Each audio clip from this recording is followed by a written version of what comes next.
বিধানসভা স্পিকার বিমান বন্দ্যোপাধ্যায়ের এলাকায় মিছিল করতে গিয়ে আক্রান্ত হয়েছিলেন বিরোধী দলনেতা শুভেন্দু অধিকারী।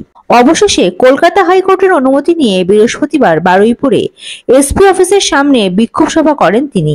সেই সভা থেকেই একের পর এক আক্রমণে বিঁধলেন রাজ্যের শাসক দল তৃণমূল কংগ্রেসকে।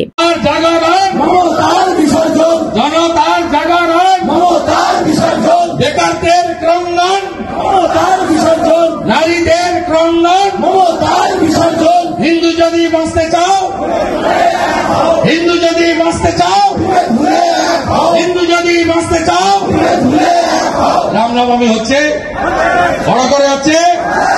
রামনবমী শেষ হলে আবার হনুমান জয়ন্তীও করবেন, তারপরে শিবের গাজন হবে, তারপরে মা দুর্গা এসে যাবে। হিন্দু জেগে গেছে, সরস্বতী পূজায় শক্তি দিয়ে তাকত দেখিয়েছেন।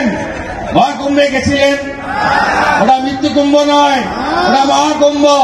মহাকুম্ভের পুণ্য স্নান এক হয়েছে হিন্দুস্তান।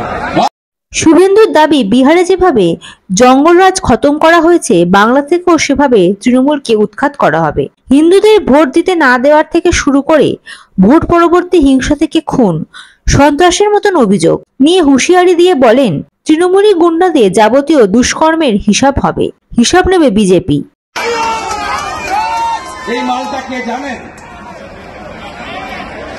এই মালটা হলো অ্যাডিশনাল এসপি ছিল 2023 তেসরা ডিসেম্বর। আমি হটুগঞ্জে অ্যাটাক হয়েছিলেন না আপনারা?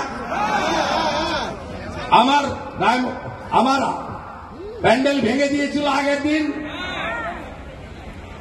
মনে আছে? এর উপরে একটা বাঁদর আছে, তার নাম ধৃতিমান, ও পশ্চিম মেদিনীপুরে এসপি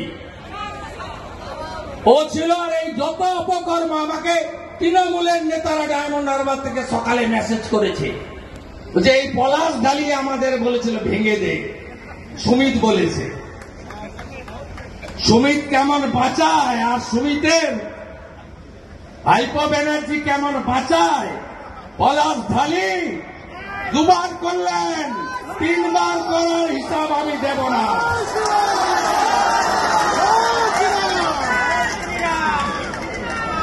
খুব ভালো না? 1টা থেকে 3টা মিটিং হইব, 2 জায়গায় মঞ্চ বাঁধিব, মাইকে শুভেন্দু অধিকারীর বাপ তুলিয়া চোর চোর কইব। পশ্চিমবাংলা সবাই জানে সবচেয়ে বড় চোরের নাম কি? সবচেয়ে বড় চোরের নাম কি? সবচেয়ে বড় চোরের নাম কি? সবচেয়ে বড় চোরের নাম কি? তৃণমূল মানে, তৃণমূল মানে, তৃণমূল মানে, তৃণমূল মানে পয়লা ভাইপোকে, পয়লা ভাইপোকে, পয়লা ভাইপোকে, কালীঘাটের কাকুর ভাইপোকে। বিরোধী দলনেতা শুভেন্দু অধিকারীর কথায়, গত লোকসভা নির্বাচনে জেলায় কোনো হিন্দুকে ভোট দিতে দেওয়া হয়নি, যা খুশি করা হয়েছে। ক্যানিং, ডায়মন্ড হারবার, গোসাবা, মগরাহাট, ফলতা, মেটিয়া বুরুজ, এমন কোনো জায়গা নেই যেখানে 24-এ ভোট লুট হয়নি। এরপর থেকে এখানকার এই জেলার মগরাহাটের প্রার্থী মানস সাহা সহ যে 57 জন খুন হয়েছেন, শহীদ হয়েছেন, তাদের মধ্যে এই জেলার প্রায় 9 থেকে 10 জন পার্টির কার্যকর্তা আছেন।